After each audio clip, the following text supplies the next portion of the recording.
Hello everyone, welcome to my YouTube channel. तो आज के इस वीडियो में हम एनसीईआरटी क्लास 8 साइंस का chapter 1 crop production and management के बारे में फुल डिस्कशन करेंगे। तो इस चैप्टर में हम क्रॉप प्रोडक्शन के बारे में पढ़ेंगे, मीन्स फसल का उत्पादन कैसे होता है और मैनेजमेंट कैसे किया जाता है, मीन्स उसका प्रबंध कैसे किया जाता है। So let's start this chapter. तो हमने 6 और 7 के एनसीईआरटी साइंस में डिस्कस किया था कि जितने भी लिविंग ऑर्गेनिजम्स है, जैसे कि प्लांट्स, एनिमल्स, ह्यूमन बींग्स, सबको किस चीज़ की ज़रूरत होती है? सर्वाइव करने के लिए, जीवित रहने के लिए खाने की ज़रूरत होती है, फूड की ज़रूरत होती है। जिनमें से प्लांट्स क्या है? प्लांट्स अपना खाना खुद ही प्रिपेयर कर सकते हैं by the process of photosynthesis. Okay, इसीलिए प्लांट्स को क्या कहा जाता है? उनको ऑटोट्रॉफ भी बोला जाता है। ओके, लेकिन एनिमल्स और ह्यूमन बींग्स हम क्या है? हम अपना खाना खुद प्रिपेयर नहीं कर सकते हैं, इसीलिए we are called as heterotroph. तो ह्यूमन बींग्स या एनिमल्स को अपना खाना कहाँ से मिलता है? We get it from plants and animals, या फिर फ्रॉम बोथ। अब हमें फूड की ज़रूरत तो होती है, लेकिन किस चीज़ के लिए ज़रूरत होती है? एनर्जी के लिए। अगर हमें एनर्जी नहीं मिलेगा तो हम लोग क्या करेंगे? अपने जो डेली वर्क जो होता है हम उसे नहीं कर सकते।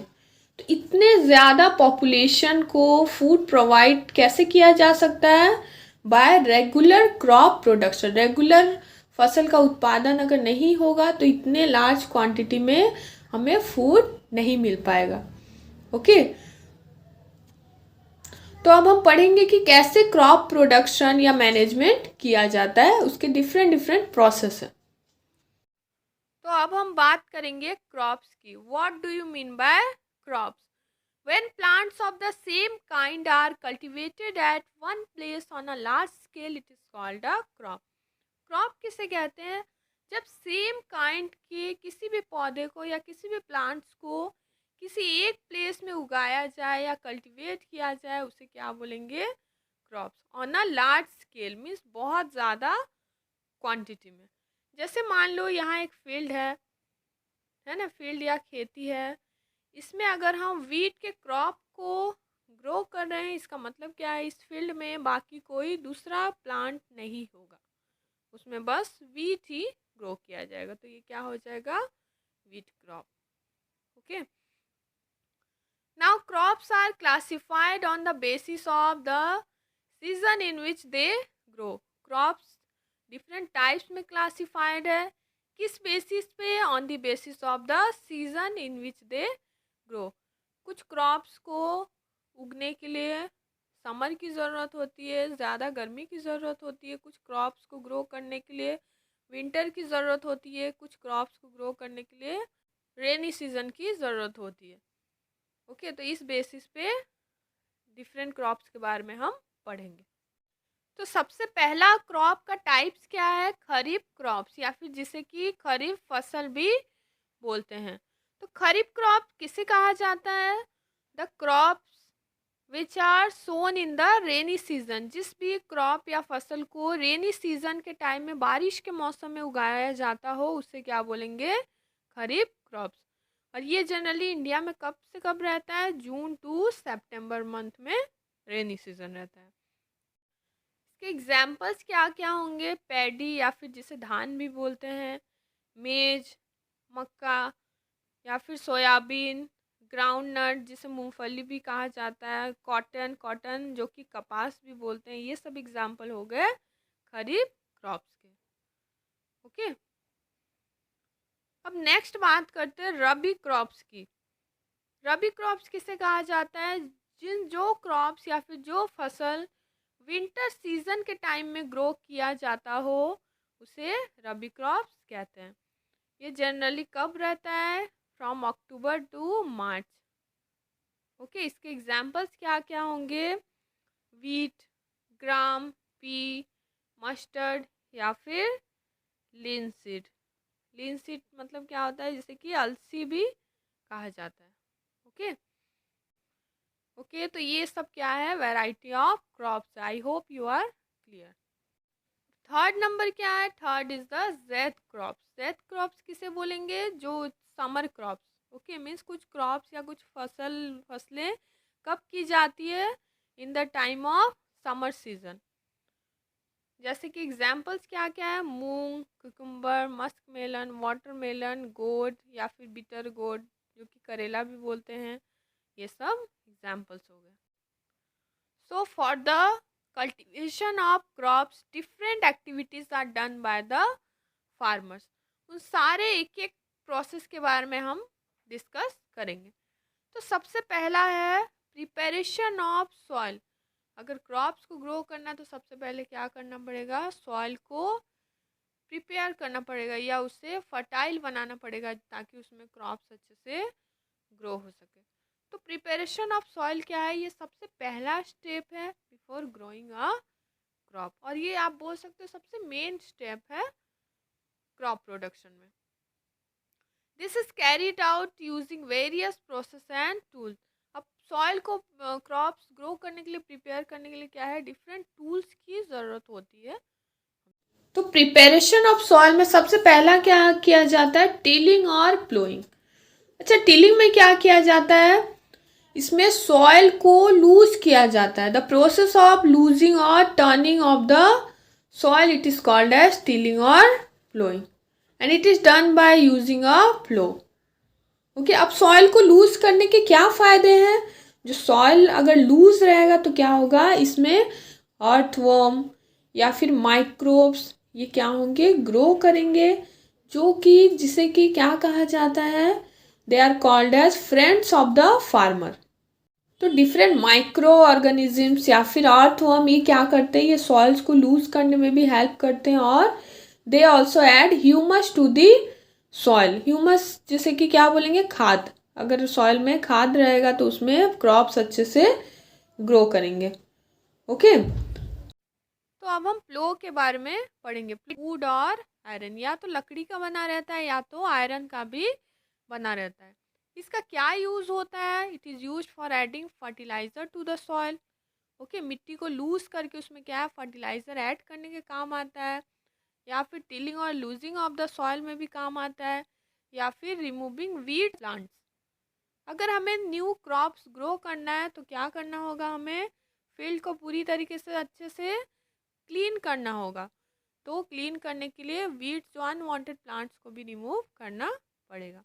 ओके, अब देखो प्लो में क्या रहता है? एक प्लो शेयर रहता है। प्लो शेयर क्या है? It is a triangular iron strip. इस तरीके से triangular iron strip.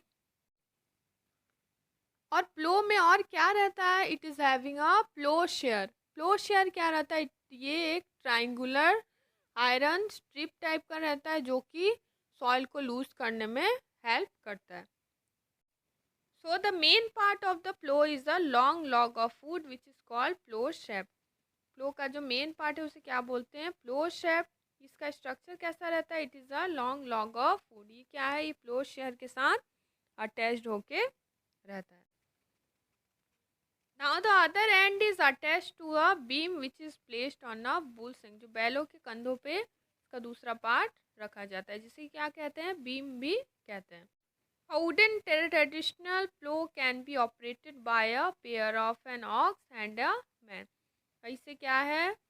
A pair of aux के द्वारा या फिर किसी एक मैन के द्वारा इसे आसानी से ऑपरेट किया जा सकता है। Okay, now it is this wooden ploughs are being replaced by the iron plough. पहले लकड़ियों वाला प्लो यूज होता था, तो अभी क्या है? आयरन प्लो भी यूज किया जाता है। Okay,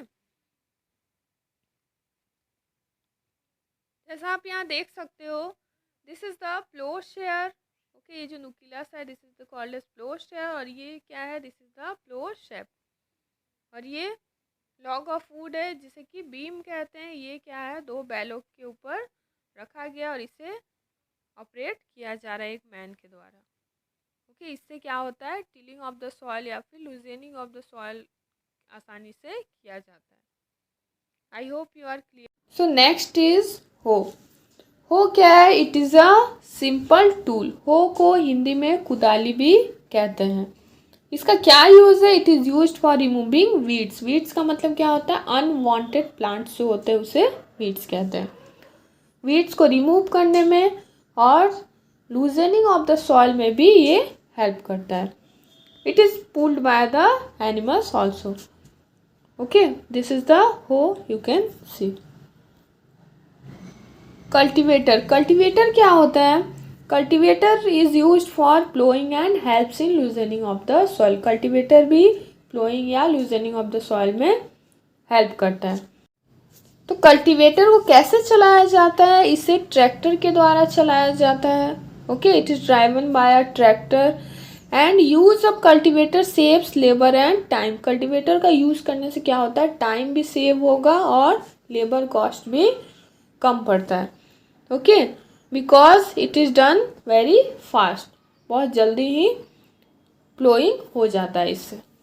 Now we will read what is sowing. Sowing क्या है? Sowing is an important part of crop production. Crop production का बहुत important part है ये। Sowing को हिंदी में बुआई करना भी कहते हैं। ये क्या है? It is a process of planting seeds into the soil. Soil में seeds को plant करना, उस process को ही हम लोग sowing कहते हैं। Okay? तो सोइंग से पहले क्या किया जाता है? सिलेक्शन ऑफ सीड्स किया जाता है। सिलेक्शन ऑफ सीड्स का मतलब क्या है? कौन सा सीड अच्छा है और कौन सा सीड बुरा है या फिर डैमेज्ड है, उसे क्या किया जाता है? सेपरेट किया जाता है। अच्छा, ये कैसे किया जाता है? It is done by putting the seeds in water. जो सीड्स होता है उसे क्या है? वाटर में डाल दिया जाता है। वाटर में डालने के बाद क्या होता है? जो डेड या डैमेज सीड्स होते हैं वो क्या होते हैं? हॉलो रहते हैं इनसाइड से, या फिर खोखला रहता है, तो वो क्या होता है? वाटर के ऊपर फ्लोट होने लगता है। लेकिन जो गुड सीड्स होते हैं वो क्या होते हैं? वाटर के अंदर डूब जाते हैं, मीन्स पानी में डूब जाते हैं। तो इससे पता चल जाता है गुड सीड्स कौन सा है और डैमेज सीड कौन सा है। Okay, in this way selection of seeds is done by the farmers. So the traditional tools was used for sowing the seeds. It is like a funnel shape. कैसा रहता है ये? funnel के जैसा रहता है. Once seeds were put into the funnel, they would go to 2-3 tubes having sharp ends. उस funnel में seeds को डाल देने से क्या होता था? उसके नीचे जो sharp ends वो soil को pierce करके, इसमें soil में गड्ढे करके उसमें उस बीजों को डाल देते हैं। मीन्स उसके थ्रू वो बीजा चले जाता है और उससे सॉइल को कवर अप कर देते हैं। Okay, in this way traditional tools was used to sow the seeds. तो नेक्स्ट क्या है? Next is seed drill. अच्छा, सीड ड्रिल में क्या होता है? It is use for sowing with the help of tractor. Tractors के द्वारा ये चलाया जाता है और इसके हेल्प से सीड्स को सो किया जाता है फील्ड में।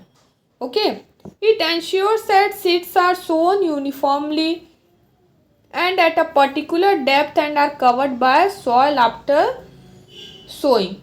ओके, तो इसके द्वारा क्या किया जाता है? जो बीज होते हैं, जो सीड्स, उसको समान दूरी पर एवं सही गहराई पर, है ना, सही तरीके से गड्ढे किए जाते हैं, उसमें बीज को डाला जाता है। उसके बाद उसे मिट्टी से ढक दिया जाता है ना। अगर मिट्टी से उसे अच्छे से कवर नहीं करेंगे तो क्या होगा?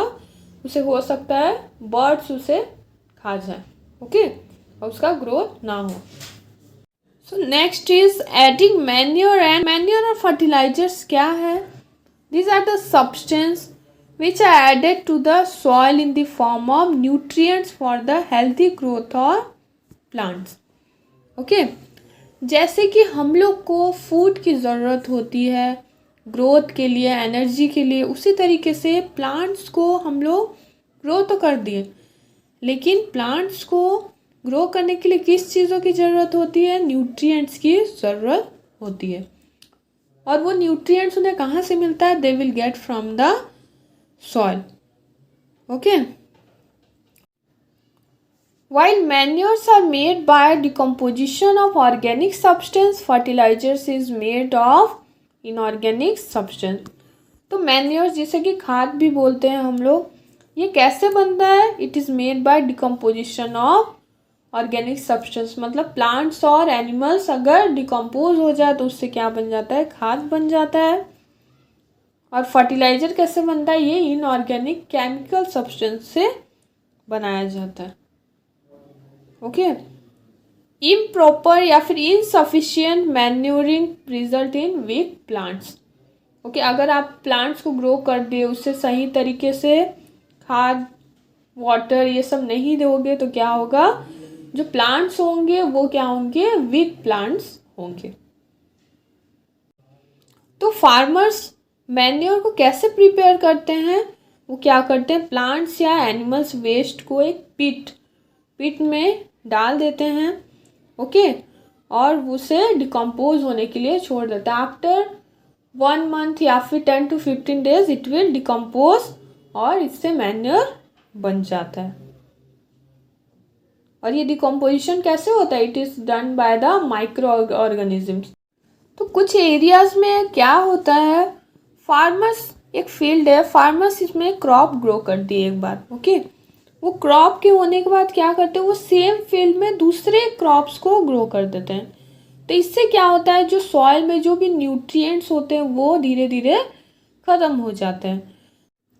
मीन्स प्लांट्स का में जितने भी न्यूट्रिएंट्स होते हैं वो पुअर हो जाते हैं, मीन्स ख़त्म हो जाते हैं। अब उसमें आप दूसरा कोई प्लांट्स ग्रो करोगे तो वो होगा क्या, नहीं, it will not grow properly. तो इसी की वजह से फार्मर्स को क्या करना पड़ता है, they have to add manure in the fields, खाद डालना पड़ता है फील्ड में, ताकि सॉइल अच्छे से फिर से फर्टाइल हो सके और उसमें प्रॉपर अमाउंट ऑफ न्यूट्रिएंट आ सके। और ये पूरे प्रोसेस को क्या कहा जाता है, मैन्योरिंग कहा जाता है। अब मैन्योर और फर्टिलाइजर्स में कुछ डिफरेंस बिटवीन देख लेते हैं। ओके, तो फर्टिलाइजर क्या है, it is an inorganic salt, है ना, ये इनऑर्गेनिक सब्सटेंस है, ये केमिकल से बनाया जाता है। लेकिन मैन्योर क्या है, it is prepared from organic matter, जैसे कि ह्यूमन वेस्ट, काउ डंग या फिर फार्म वेस्ट से बनता है। Okay, fertilizers are manufactured in factories, ये फैक्ट्रीज में बनाया जाता है। लेकिन मैन्योर्स कैसे बनाया जाता है, it is prepared in farms.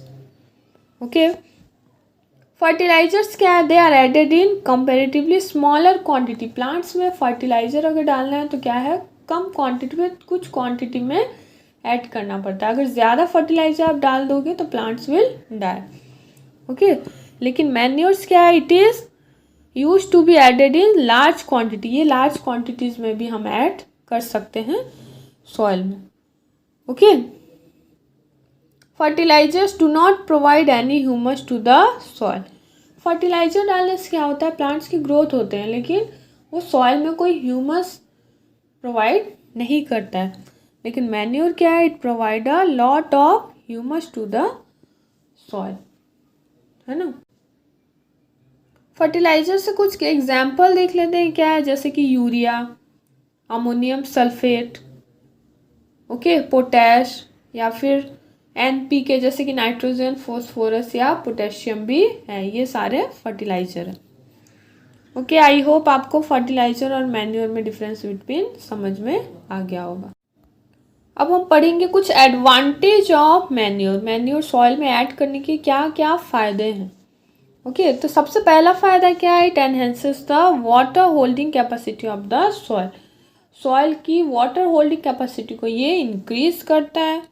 Okay, it makes the soil porous. Porous का मतलब क्या होता है, किसी सब्सटेंस को पास करने में अगर कोई चीज़ अलाउ करता है तो उसे क्या बोलते हैं, पोरस सब्सटेंस बोलते हैं। ओके, तो सॉइल को वो पोरस बनाता है, due to which exchange of gases becomes easy. Okay, next is it increases the number of friendly microbe. Friendly microbes का मतलब क्या है, जो जैसे कि अर्थवर्म क्या है, सॉइल की फर्टिलिटी को इंक्रीज करने में हेल्प करते हैं। ओके, तो फ्रेंडली माइक्रोब्स को इंक्रीज करने में भी हेल्प करता है manure. It also improves the texture of the soil. तो ये चारों क्या है, एडवांटेज है मैन्योर के। अब ये तो हो गया एडवांटेजेस ऑफ मैन्योर। अब डिसएडवांटेज ऑफ फर्टिलाइज़र के बारे में थोड़ा बात कर लेते हैं। अगर फर्टिलाइज़र सॉइल में ज़्यादा अमाउंट में ऐड किया गया तो उससे क्या होगा, soil will become less fertile. Okay, soil क्या हो जाएगा, लेस फर्टाइल हो जाएगा। और उससे और क्या हो सकता है, it can cause water pollution also, है ना। वो सॉइल, अगर बारिश होगी वो सॉइल बह के अगर नदी में जाएगा तो उससे क्या होगा, सॉइल वाटर पॉल्यूशन भी हो सकता है। ओके, तो इसीलिए फर्टिलिटी ऑफ सॉइल को मेंटेन करने के लिए हम क्या कर सकते हैं, फर्टिलाइजर की जगह मैन्योर का यूज़ कर सकते हैं ज़्यादा से ज़्यादा। अब हम इरिगेशन के बारे में बात करेंगे। तो जैसे कि हम जानते हैं जितने भी लिविंग ऑर्गेनिज्म है या लिविंग बीइंग्स हैं, हमको वाटर की ज़रूरत होती है सरवाइव करने के लिए। वाटर क्या है, वाटर इम्पॉर्टेंट है for proper growth of the plant, है ना। वाटर क्या है, प्लांट्स एब्जॉर्ब करते हैं, कैसे एब्जॉर्ब करते हैं, बाय रूट्स, है ना। वाटर के साथ साथ और क्या एब्जॉर्ब करते हैं प्लांट्स, मिनरल्स और फर्टिलाइजर्स भी एब्जॉर्ब करते हैं। प्लांट्स में अराउंड कितना परसेंट, 90% ऑफ वाटर प्रेजेंट रहता है। तो वाटर बहुत ज़्यादा एसेंशियल है for the germination of seeds also. क्यों, क्योंकि अगर आप सीड्स ग्रो करते हो उसमें पानी नहीं डालोगे तो क्या होगा, ड्राई कंडीशन में सीड्स ग्रो नहीं करेगा। ओके, न्यूट्रिएंट्स जो भी वाटर्स में डिजॉल्व रहते हैं वो क्या होते हैं, प्लांट्स के सारे पार्ट्स में ट्रांसफ़र होते हैं। कैसे, by the help of roots. So to maintain the moisture of the soil for healthy crop growth, plants का ग्रोथ अच्छे तरीके से हो, क्रॉप्स अच्छे से ग्रो हो, हेल्दी हो, उसके वजह से फील्ड में रेगुलरली वाटरिंग करना ज़रूरी है। So the supply of water to crops at regular interval, this process is called as irrigation. Okay, field में रेगुलरली वाटर देना, पानी डालना, उसे इरिगेशन कहा जाता है।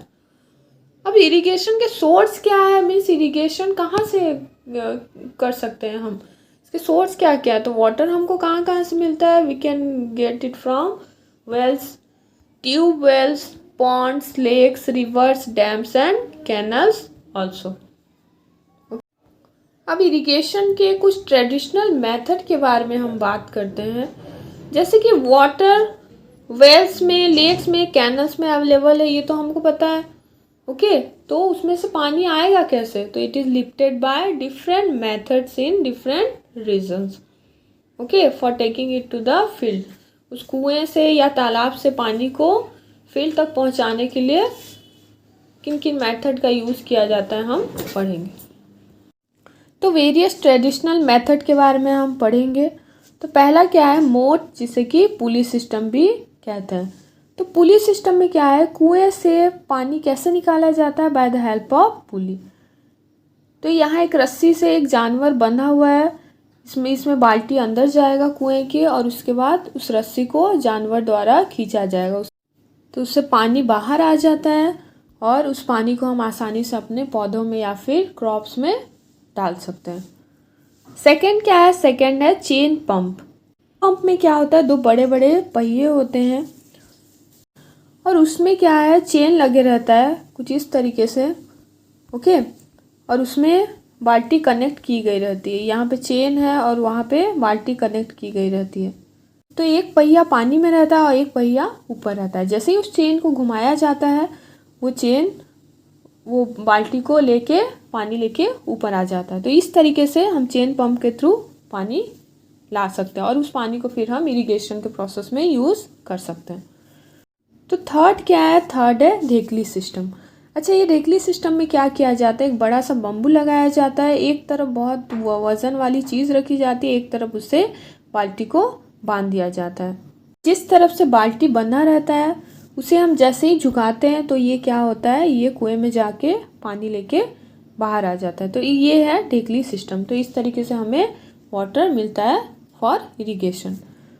थर्ड क्या है, थर्ड है राहत। राहत को क्या बोलते हैं, it is also called as lever system. System में क्या होता है, आप यहाँ देख सकते हैं पिक्चर में, ये बैल है, बैल में लकड़ी बंधी हुई है उसके सर पे और उस तरफ और एक पहिया है।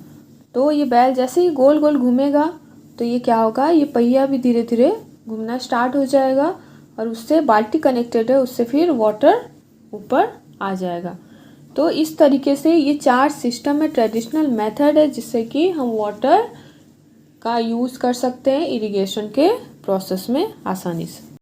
सो नाउ ए डेज आजकल क्या है, पंप्स का भी यूज़ होता है इरिगेशन के लिए। और पंप्स कैसे वर्क करता है या फिर कैसे काम करता है, bye the help of diesel, biogas, electricity या फिर सोलर एनर्जी के थ्रू पंप को रन किया जाता है। ओके, सो नेक्स्ट हम देखेंगे मॉडर्न मेथड ऑफ इरिगेशन क्या क्या है। इसके 2 मेथड्स है, स्प्रिंकलर सिस्टम और दूसरा क्या है, ड्रिप इरिगेशन। ये दोनों के बारे में हम एक एक करके डिस्कस करेंगे। तो पहला क्या है, स्प्रिंकलर सिस्टम। तो इसमें रोटेटिंग नोजल्स, ये जो मेन पाइप है इससे क्या है, पाइप्स कनेक्टेड रहते हैं, इसमें रोटेटिंग नोजल्स रहते हैं और जिससे कि क्या होता है, पाइप से पानी पूरे प्लांट में या फिर पूरे पौधों में, छोटे छोटे जो प्लांट्स है उसमें वो रोटेट कर करके उन्हें सर्कुलेट करता है वाटर। ओके, और ये पानी कैसे जाता है, with the help of the pump which is connected with the main pipe. It gets sprinkled on the crop as if it's raining. वो पानी के फव्वारों की तरह वो पानी चारों तरफ स्प्रेड हो जाता है। अब ड्रिप इरिगेशन में क्या होता है, in this system the water falls drop by drop directly near the roots. इसमें क्या होता है, जो वाटर है वो drop by drop roots, plants के रूट्स में गिरते रहता है। वाटर इस इरिगेशन में इसमें वाटर वेस्ट नहीं होता है। It is a boon in regions where availability of water is poor. जहाँ पे पानी कम मिलता है वहाँ उस जगह के लिए ये इरिगेशन बेस्ट है और ये ज़्यादातर वहाँ यूज़ किया जाता है।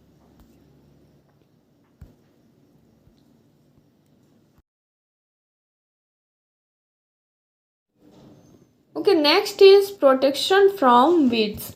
मीन्स प्लांट्स को वीड्स से कैसे प्रोटेक्ट किया जाए। अच्छा, वीड्स क्या है, these are the undesirable plants that grow naturally along with the crop. Crops के साथ अपने आप ही कुछ प्लांट्स, जो जंगली पौधे जो बोलते हैं हम, वो ग्रो कर जाते हैं, उन्हें वीड्स कहा जाता है। The removal of weeds is called weeding. Okay, weeds को क्रॉप से रिमूव करने को वीडिंग कहा जाता है। Okay, weeds are controlled by using certain chemicals का भी यूज किया जाता है, उसे क्या कहते हैं, वीडीसाइड्स कहा जाता है। अच्छा, वीडिंग ज़रूरी क्यों है, क्योंकि जो वीड्स प्लांट होते हैं वो जो क्रॉप्स प्लांट्स के साथ वो compete करने लगते हैं या फिर उनके वाटर, न्यूट्रिएंट, स्पेस या लाइट को वो एब्जॉर्ब करने लगते हैं, जिसके वजह से क्रॉप प्लांट्स का ग्रोथ कम होगा। ओके, इसी के वजह से उन्हें रिमूव करना ज़रूरी है। तो वीड्स को कैसे हटाया जा सकता है, पहले तो इसे केमिकल्स की हेल्प से हटाया जा सकता है, वीडीसाइड्स का यूज़ करके। ओके, अब वीडीसाइड्स को कैसे यूज़ करते हैं, इसे पानी के साथ मिक्स करके स्प्रेयर की हेल्प से इसे स्प्रे किया जाता है क्रॉप्स में। ओके, और क्या मेथड है, it can be remove physically bye the help of खुरपी। ओके, खुरपी की हेल्प से, खुरपी एक टूल होता है जिससे कि इसे उखाड़ के फेंक दे सकते हैं हम। तो नेक्स्ट है हार्वेस्टिंग। तो हार्वेस्टिंग क्या है, it is an important task in crop production.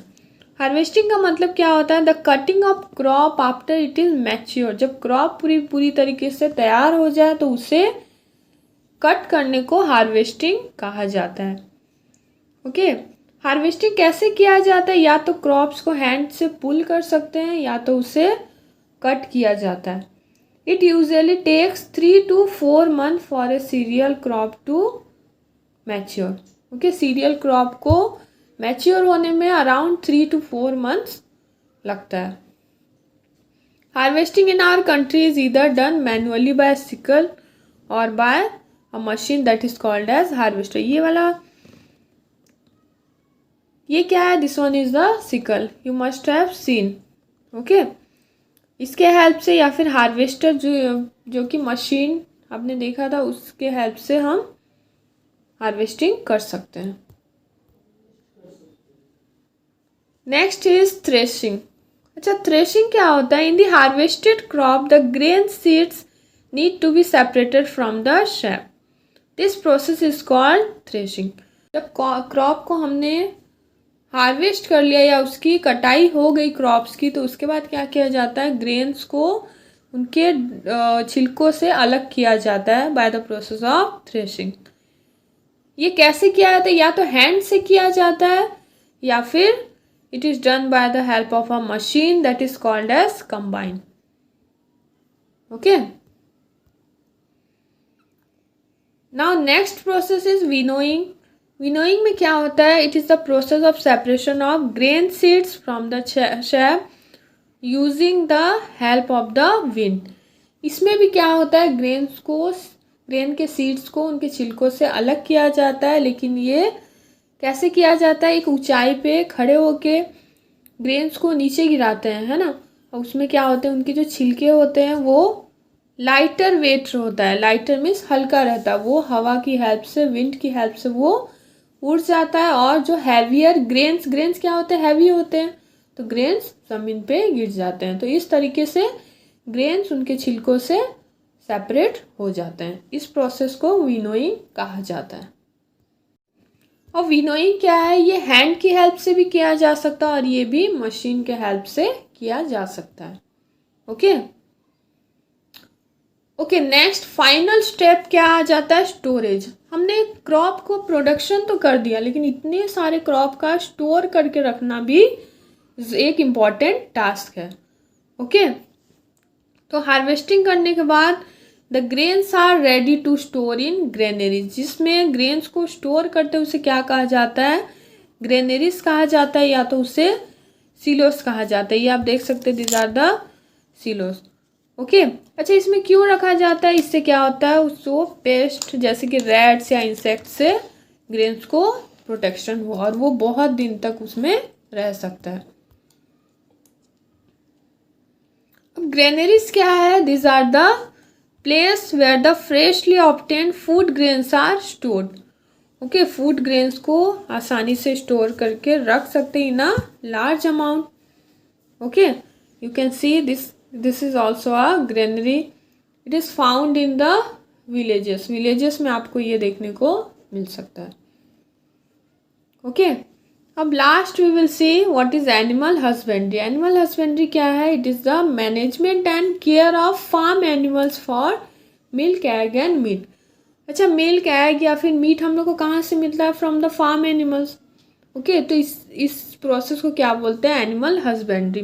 उनका केयर करना, उनको मैनेज करना, फार्म एनिमल्स को उसे हस्बेंड्री, एनिमल हस्बेंड्री कहा जाता है। So thank you all for watching this video.